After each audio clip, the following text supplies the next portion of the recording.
بسم اللہ الرحمن الرحیم۔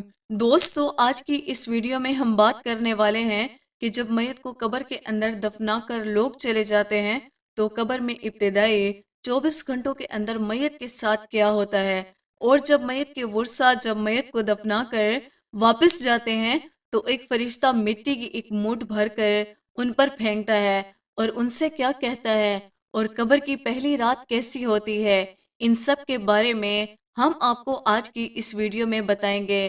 لہٰذا آپ تمام لوگوں سے گزارش ہے کہ ویڈیو کو آخر تک ضرور دیکھیے گا۔ ایک حدیث ہے جس کا مفہوم کچھ اس طرح ہے کہ رسول اللہ صلی اللہ علیہ وآلہ وسلم نے ارشاد فرمایا کہ اللہ تعالیٰ کی طرف سے قبر پر ایک فرشتہ مطمئن ہے۔ جب میت کو دفن کیا جاتا ہے تو وہ اس کی قبر کی مٹی ہموار کرتا ہے، اور لوگ واپس جانے کے لیے مڑتے ہیں تو قبر سے ایک مٹھی بھر مٹی لے کر لوگوں پر پھینک دیتا ہے اور کہتا ہے کہ اپنی دنیا کی طرف واپس چلے جاؤ اور اپنے مرنے والے کو بھول جاؤ۔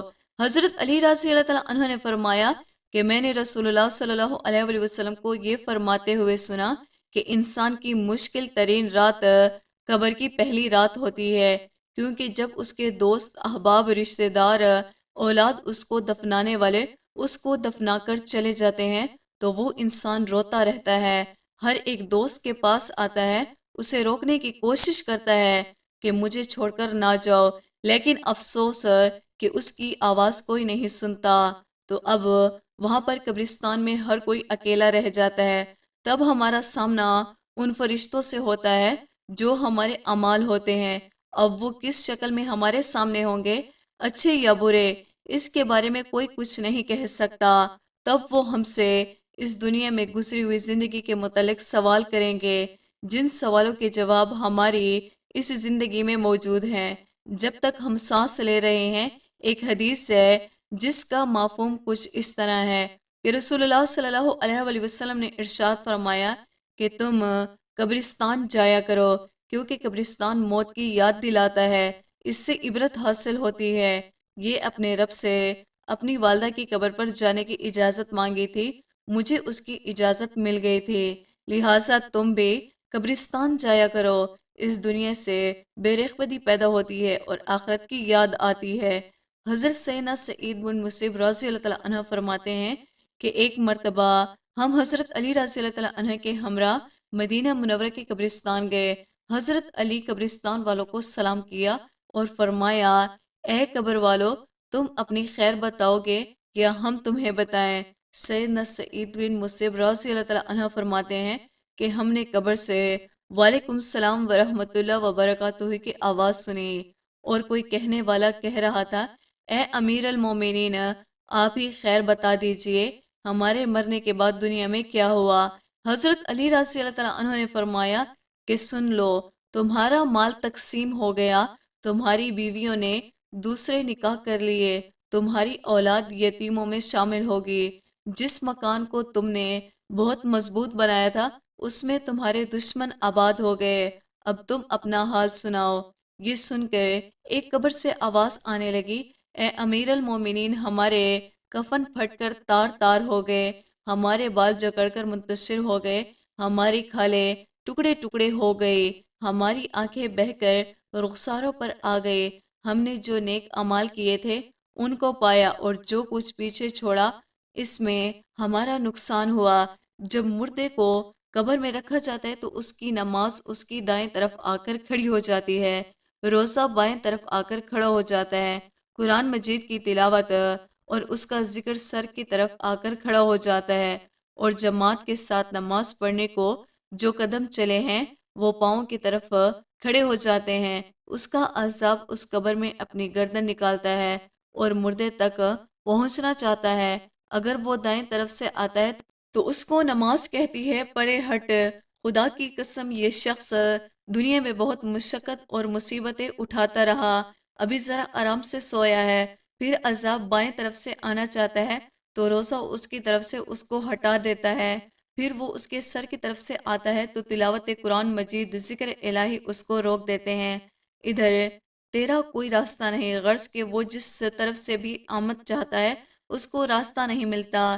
یہ اس واسطے کہ اللہ تعالیٰ کے اس دوست کو عبادتوں نے اپنی زندگی میں دنیا کے اندر رہ کر کی تھی، لہٰذا وہ عذاب آج کمزور ہو کر واپس چلا جاتا ہے، اور اس کے بعد صبر جو ایک کونے میں کھڑا ہوتا ہے وہ ان عبادتوں سے کہتا ہے کہ میں تو اس انتظار میں تھا، اگر کسی طرح سے عبادتوں میں کچھ کمزوری ہو تو میں اس کی طرف سے ہمدردی کروں گا، مگر الحمدللہ تم نے ہی مل کر اس کو دفع کر دیا، لہٰذا اب میں اعمال تولنے کے ترازو میں اس کے کام آؤں گا۔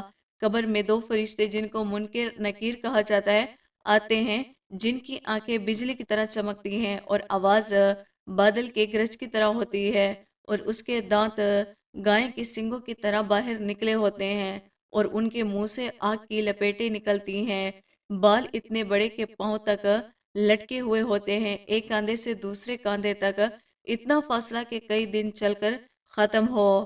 مہربانی اور نرمی اس کے پاس سے بھی نہیں گزرتی، لیکن سختی کا معاملہ مومنوں کے ساتھ نہیں کرتے، بلکہ ایسی ڈراؤنی شکل و صورت کی ہی کیا کمی ہے۔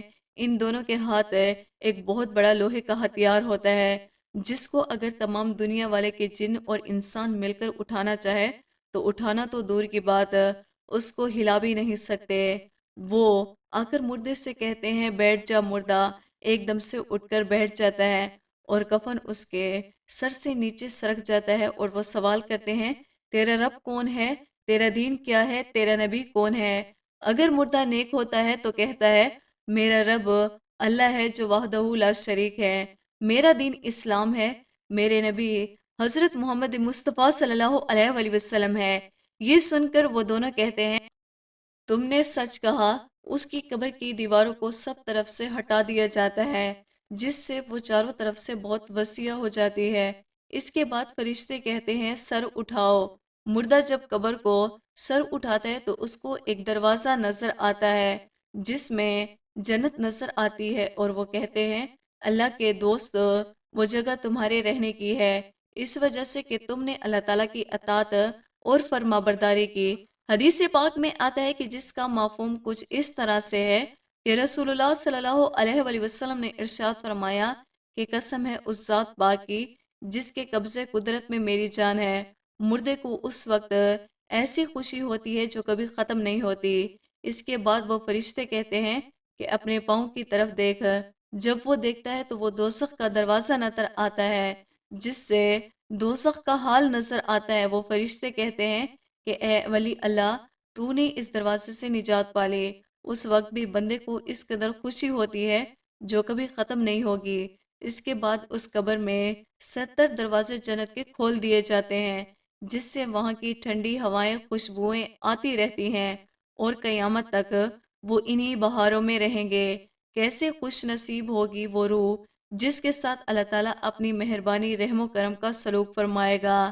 جب نافرمانی کرنے والے قبر میں رکھے جاتے ہیں تو اس کی قبر اس پر اتنی تنگ ہو جاتی ہے کہ اس کی پسلیاں دوسری طرف پسلیوں میں گھس جاتے ہیں، اس پر کالے سانپ مسلط کر دیا جاتا ہے، اس کی ناک پاؤں سے کاٹنا شروع کر دیتے ہیں، یہاں تک کہ وہ درمیان میں دونوں طرف سے سانپ آ کر کھل جاتے ہیں۔ اس کے پاس دو فرشتے جن کا نام منکر نکیر کہا جاتا ہے قبر میں آتے ہیں، وہ آ کر پوچھتے ہیں تیرا رب کون ہے، تیرا دین کیا ہے، تیرا نبی کون ہے؟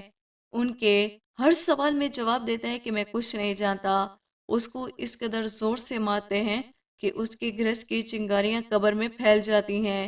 اس کے بعد اس کو کہتے ہیں کہ اوپر دیکھو، اور اوپر کی طرف جنت کا دروازہ دکھتا ہے، جنت کے باغ و بہار نظر آتی ہے۔ فرشتے اس نافرمان سے کہتے ہیں کہ اے اللہ کے دشمن اور نافرمان، اگر دنیا میں تو اللہ تعالیٰ کی اطاعت اور فرما برداری کرتا تو یہ تیرا ٹھکانہ ہوتا۔ ایک اور حدیث ہے جس کا مفہوم کچھ اس طرح سے ہے کہ رسول اللہ صلی اللہ علیہ وآلہ وسلم نے ارشاد فرمایا کہ قسم ہے اس پاک ذات کی جس کے قبضے قدرت میں میری جان ہے، اس کو اس وقت ایسی حسرت ہوتی ہے کہ اس جیسی حسرت کبھی بھی نہیں ہوگی۔ پھر دوزخ کا دروازہ کھولا جاتا ہے اور فرشتے کہتے ہیں اے اللہ کے دشمن، یہ تیرا ٹھکانہ ہے، اس لیے کہ تو نے اللہ تعالیٰ کی نافرمانی کی۔ 70 دروازے جہنم کے اس کی قبر میں کھول دیے جاتے ہیں، جن سے قیامت تک گرم ہوائیں اور دھواں وغیرہ اس کو آتا رہتا ہے۔ استغفر اللہ۔ اللہ تعالیٰ سے دعا ہے کہ اللہ تعالیٰ ہمیں نیک اعمال کرنے کی توفیق عطا فرمائے اور عذاب قبر سے بچائے۔ دوستوں، امید کرتے ہیں ہماری آج کی ویڈیو آپ کو پسند آئی ہوگی۔ ویڈیو کے حوالے سے کمنٹ باکس میں اپنی قیمتی رائے کا اظہار ضرور کیجیے گا۔ مزید اسلامی ویڈیوز کے لیے ہمارے چینل کو سبسکرائب کرنا نہ بھولیے گا۔